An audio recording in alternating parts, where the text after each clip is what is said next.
Praise the Lord. கர்த்தருடைய பரிசுத்த நாமத்துக்கு ஸ்தோத்திரம். போன வாரம் 8ஆம் சங்கீதத்தை நாம் தியானித்தோம். இன்று 9ஆம் சங்கீதத்தை நாம் தியானிக்க போகிறோம். மீண்டும் உங்கள் அனைவரையும் இந்த சங்கீத வாயிலாக சந்திப்பதில் மிகவும் சந்தோஷம் அடைகிறேன். கர்த்தர் உங்களை ஆசீர்வதிப்பாராக. இந்த சங்கீதமும் நமக்கு என்ன சொல்ல வருகிறது, தாவீது அவர்கள் எப்படி அதை சொல்லியிருக்கிறார் என்பதையும் நாம் அதை தியானித்து நம் வாழ்க்கையிலும் அதை அபியாசித்து கொள்ள தேவன் வழி செய்வாராக. இந்த 9ஆம் சங்கீதம், நம் தேவனாகிய கர்த்தர் நீதி உள்ள நியாயாதிபதியாய் இருக்கிறார் என்பதை இந்த சங்கீதம் உணர்த்துகிறது. எப்படி என்றால், முதல் 2 வசனங்களில் நாம் தேவனை எப்படி துதிக்க வேண்டும் என்பதை தாவீது அவர்கள் அருமையாய் சொல்லியிருக்கிறார். வாசிப்போம். கர்த்தாவே, என் முழு இருதயத்தோடும் உம்மை துதிப்பேன். முழு இருதயத்திலிருந்தா நம்ம ஜெபிக்கும் பொழுது கூட என் முழு இருதயமே மறக்காதுன்னு சொல்லுவோம். அப்போ நம்ம மேலோட்டமா ஜெபிக்கிறது இல்ல, முழு இருதயத்தின் மூலமா தேவனை நாம் துதிக்க வேண்டும். உம்முடைய அதிசயங்களை எல்லாம் விவரிப்பேன். அவர் செய்த அற்புதங்கள், அதிசயங்கள் ஏராளமாய் இருக்கிறது. அதை எல்லாவற்றையும் விவரித்து சொல்வோமானால் நாம் ஜெபிக்கும் பொழுது 24 மணி நேரம் கூட பத்தாது. அந்த அளவிற்கு அவருடைய அதிசயங்களும் அற்புதங்களும் இருக்கிறது. உம்மில் மகிழ்ந்து களி கூறுவேன். உன்னதமானவரே, உமது நாமத்தை கீர்த்தனம் பண்ணுவேன். அவருடைய நாமத்தை கீர்த்தனம் பண்ணுவேன். இப்படின்னா அவருடைய நாமத்தின் மூலமா சந்தோஷமா மற்றவர்களுக்கு எடுத்துரைக்கும் போது அவ்வளோ சந்தோஷமா நான் இருக்கிறேன் அப்படின்றத வெளிப்படுத்துறது தான் அந்த ஜபத்தின் மூலமாய் அவரோடு இருக்கிற அந்த உறவை நாம பலப்படுத்துகிறோம். ஹல்லேலூயா. இந்த அதிகாரத்துல நீதி உள்ள நியாயாதிபதின்னு சொன்னேன் இல்லையா? அந்த நீதி உள்ள நியாயாதிபதி என்ன செய்வார் பாருங்க. 7 10 வசனம் வரைக்கும் நீதி உள்ள நியாயாதிபதியாய் நம் தேவன் இருக்கிறார் என்பதை தாவீது அழகாய் அந்த இடத்துல சொல்லியிருக்கிறத பார்க்கிறோம். கர்த்தரோ என்றென்றைக்கும் இருப்பார். தேவன் என்றைக்கும் நம்மோடு கூட இருக்கிற தேவன் தம்முடைய சிங்காசனத்தை நியாய தீர்ப்புக்காக ஆயத்தப்படுத்துகிறார். ஒரு ராஜா எப்படி ஒரு வழக்கு வந்த உடனே அந்த சிம்மாசனத்தில் அமர்ந்து கேள்விகளை கேட்டு அதற்கான நீதியை எப்படி வழங்குகிறாரோ, அதுபோல நம் தேவனாகிய கர்த்தர் அவருடைய சிங்காசனத்தை ஆயத்தப்படுத்திட்டு இருக்கார். ஏன்னா, என் மகன் ஏதோ ஒரு வழக்கோட வரான், என் மகன் ஏதோ ஒரு வழக்கோட வரான், அவனுக்கு நீதி உள்ளதாய் நியாயம் தீர்க்கணுன்றதுக்காக அந்த சிங்காசனத்தை ஆயத்தப்படுத்தி அமர்ந்திருக்கிறாராம். ஹல்லேலூயா. எவ்வளோ அருமையா இருக்குல்ல? அந்த இடத்துல நீங்க யோசிச்சு பாருங்க, உங்க கற்பனையை யோசிச்சு பாருங்க. நீங்க அந்த இடத்துல நிற்கிறீங்க, தேவன் ஒரு சிங்காசனத்துல உட்கார்ந்து உங்களுக்காக பேசுகிறார். அதை யோசித்து பார்க்கும் போதே அவ்வளோ அருமையா இருக்கு. எனக்கென்று என் தேவன் இருக்கிறார் என்று ஒரு உறுதியோடு சொல்லத்தக்க அளவிற்கு இந்த வார்த்தைகள் அமைந்துள்ளது. சிறுமைப்பட்டவனுக்கு அடைக்கலமும் நெருக்கப்படுகிறவர்களுக்கு தஞ்சமுமாய் இருக்கிறார். அவ்வளோ சிறுமையா இருந்தாலும், அவ்வளோ கஷ்டத்துல இருந்தாலும், அவ்வளோ நஷ்டத்துல இருந்தாலும், அவ்வளோ சோர்ந்து போயிருந்தாலும் தேவன் உங்களுக்காகவும் எனக்காகவும் இறங்கி வருகிறேன் என்று சொல்கிறார். உங்களுக்கு பாதுகாப்பாகவும் அரணாகவும் என்னிடத்தில் சேர்ந்து தஞ்சம் அடையுங்கள் என்று சொல்லத்தக்க அளவிற்கு இந்த வார்த்தைகள் அவ்வளோ அருமையா இருக்கிறது. ஹல்லேலூயா. 10ஆம் வசனம் சொல்லுகிறது, கர்த்தாவே, உம்மை தேடுகிறவர்களை நீர் கைவிடுகிறதில்லை. அவரை தேடாத ஜனங்களை பற்றி அவர் யோசிக்கிறதே இல்லை. ஆனா அவரை எப்போ நம்ம தேடுறோமோ அப்ப கண்டடைவோம். அந்த கண்டடைகிறது மட்டும் இல்லை, அவரோட கை நம்மளை விட்டு விலகியே போகாது. நீங்க எந்த இடத்துல போயிருந்தாலும் அவருடைய கை நம்மை பிடித்து கொண்டு தான் நடக்கும். நீங்க தாழ்வான நிலையில இருந்தாலும், ஏற்றத்தின் நிலையில் இருந்தாலும், உச்சியில போய் உட்கார்ந்திருந்தாலும் தேவன் உங்களுடைய கையை விடவே மாட்டேன் என்று சொல்கிறார். உமது நாமத்தை அறிந்தவர்கள் உம்மை நம்பி இருப்பார்கள்.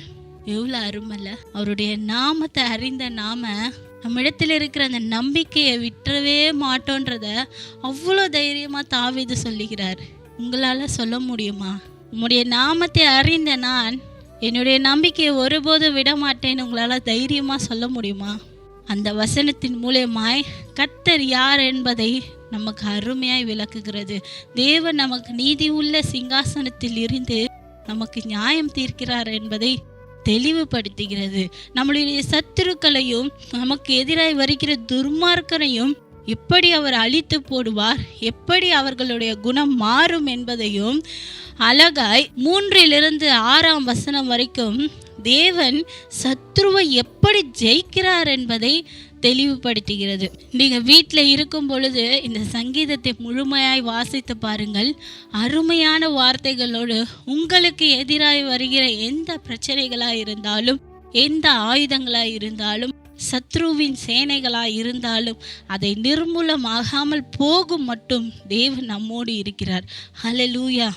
3-6 வரைக்கும் பார்க்கும் பொழுது, எனக்கு பின்னாக வருகிற சத்துருக்கள் எப்படி போவாங்களாம்? இடறி விழுந்து போவாங்க, தடுக்கி விழுந்து போவாங்க. நமக்கு எதிராக எழும்புகிறாங்களா, அவங்க வழியில் ஃபுல்லாக தடங்களாகவே இருக்கும். அப்படி அந்த சத்துருக்கள் நம்மளை பின்னிட்டு வரும் பொழுது இடறி தவறி விழுந்து போவார்கள். அது மட்டும் இல்லை, 5 அவர்களுடைய நாமம் என்றென்றைக்கும் இராதபடி குழைத்து போடுவீர். அப்படின்னா தேவனுடைய நாமத்தை அறிந்த நாம் அவருடைய கரத்தை பிடித்து என்றென்றைக்கும் இருப்போம். ஆனா நமக்கு விரோதமா எழும்புகிற சத்துருக்களுடைய நாமம் என்ன ஆகுமா? என்றென்றைக்கும் இல்லாதபடி குழைத்து போடுவீர். அதாவது கசக்கி போடுற மாதிரி. அவங்களுடைய பெயர் கூட, அவங்களோட வம்சம் கூட நம்மளுடைய இடத்திலோ நம்மளுடைய சொந்தக்காரங்கள் மத்தியிலையோ அவங்க பேர் கூட நிலை நிற்காது. இவன் இப்படி செஞ்சான், அவன் அப்படி செஞ்சான்ற அந்த வார்த்தை கூட வராதபடி அவர்களுடைய நாமத்தை கூட குலைத்து போடுகிற தேவனாய் நம் தேவன் இருக்கிறார். இப்படி தான் நமக்கு எதிராய் வருகிற சத்துருக்களை தேவன் ஜெயிக்கிறார். ஹல்லேலூயா. அது மட்டும் இல்லாம நமக்கு எதிராய் வருகிற துர்மார்க்கர், சத்துரு என்பவன் நாம் தேவனிடத்தில் நெருங்கி விடக்கூடாது, அவருடைய நாமத்தை நாம் பிடித்து கொள்ளக்கூடாது, அவருடைய கையை நாம பிடிச்சுக்க கூடாது என்பதற்காக அவன் ஏராளமான திட்டங்கள் செய்து நரி தந்திரத்தை போல நம்மிடத்தில் வருபவன் தான் சத்துரு. ஆனால் துர்மார்க்கன் என்பவன் நம்மோடே நம் மத்தியில் நமது பக்கத்திலே இருக்கிறவன் தான் துர்மார்க்கன். தேவையில்லாத வீண் வார்த்தைகள், தேவையில்லாத ஆலோசனைகள், தேவையில்லாத பழி சொற்கள், தேவையில்லாத பொய் சாட்சிகள், இதையெல்லாம் சொல்லிட்டு நான் நல்லவன், நான் தான் உனக்கு ரொம்ப பெஸ்ட் ஃப்ரெண்ட் அப்படின்னு சொல்லி நம்ம கூடவே இருக்கிறவன் தான் துர்மார்க்கன். அந்த விதமான துர்மார்க்கனை நம்மளால் கண்டுபிடிக்கவே முடியாது. ஆனால் அவன் கண்டிப்பாக நம்ம மத்தியில் தான் இருக்கான். அந்த துர்மார்க்கருடைய முடிவை தான் 15 18 வரைக்கும் தேவன் சொல்லுகிறதை பார்ப்போம். துர்மார்க்கருடைய முடிவு எப்படி இருக்குமாம்? தாங்கள் வெட்டின குழியில அவங்களே விழுவாங்க. நம்ம பக்கத்துலேயே தான் இருப்பான், ஆனால் நமக்கு விரோதமாக செயல்படுவான். அவன் தான் துர்மார்க்கன்னு சொன்னேன்னா, அப்போ நமக்கு விரோதமாக அவன் கண்டிப்பாக ஏதாவது ஒரு குழியை தோண்டி வச்சிருப்பான். அதிலிருந்து நாம் விழாதபடி தேவன் கைப்பிடிச்சு தூக்கி விடுவார். ஆனால் அவன் என்ன பண்ணுவான்? அவனோட போகிற வழியிலேயே அந்த குழி வந்து அந்த குழியிலேயே அவன் விழத்தக்க அளவிற்கு துர்மார்க்கருடைய முடிவு இருக்கும். அவன் வைத்த வலையிலே அவனே அகப்படுவான். எப்படி நமக்காக அவன் ஏற்படுத்தியிருப்பான், எப்படியோ ஆலோசனை பண்ணி யார் மூலியமாகவோ நம்ம கூடவே இருந்து நம்ம போகிற இடத்துலலாம் ஏதாவது ஒரு வலைகளையோ ஏதாவது ஒரு சிச்சைகளையோ ஏதாவது ஒரு விஷயத்திலையோ நம்மளை சிக்க வைக்க தான் பார்ப்பான். ஆனால் அந்த இடத்துல சிக்குவது யார்? நம்மோடு இருக்கிற அந்த துர்மார்க்கர். அந்த துர்மார்க்கர் அவனோட கை செய்கையின் மூலமாகவே சிக்கிக்கொள்வான். நம்மிடத்திலும் சிக்கிக்கொள்வான், அவனும் போய் தானாக விழுந்து விடுவான். தான் வெட்டின குழியிலே தானே விழுவான்னு சொல்லுவாங்க இல்லையா? அதுதான் துர்மார்க்கருடைய முடிவு.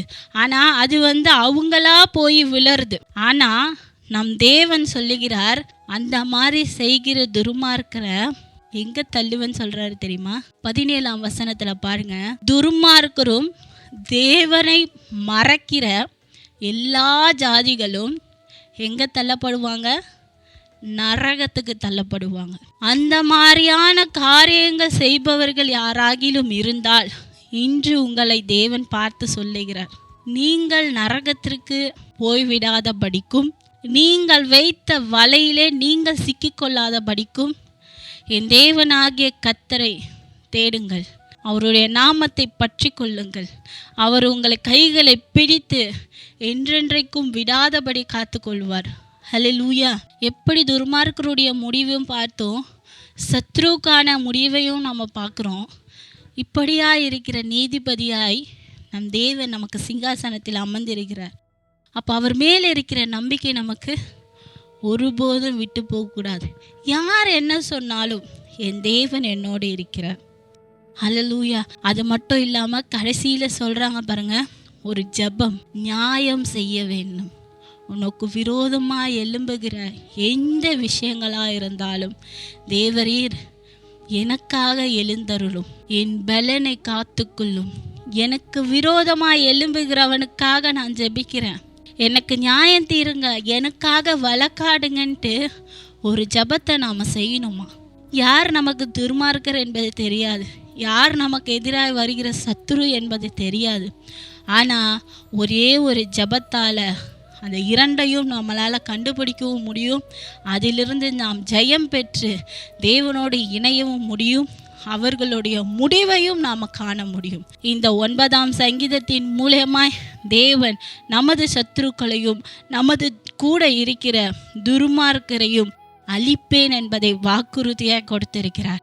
இந்த நாளில் மீண்டும் ஒரு முறையாய் இந்த 9ஆம் அதிகாரத்தை வாசித்து தேவனிடத்தில் உங்களோடு இருக்கிற சத்துருக்களை அகற்றுமாறு வேண்டிக் கொண்டு அவரோடு கைகளை பிடித்து கொள்ளுங்கள். கர்த்தர் உங்களை ஆசீர்வதிப்பாராக.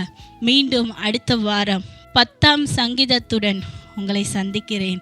God bless you. Amen.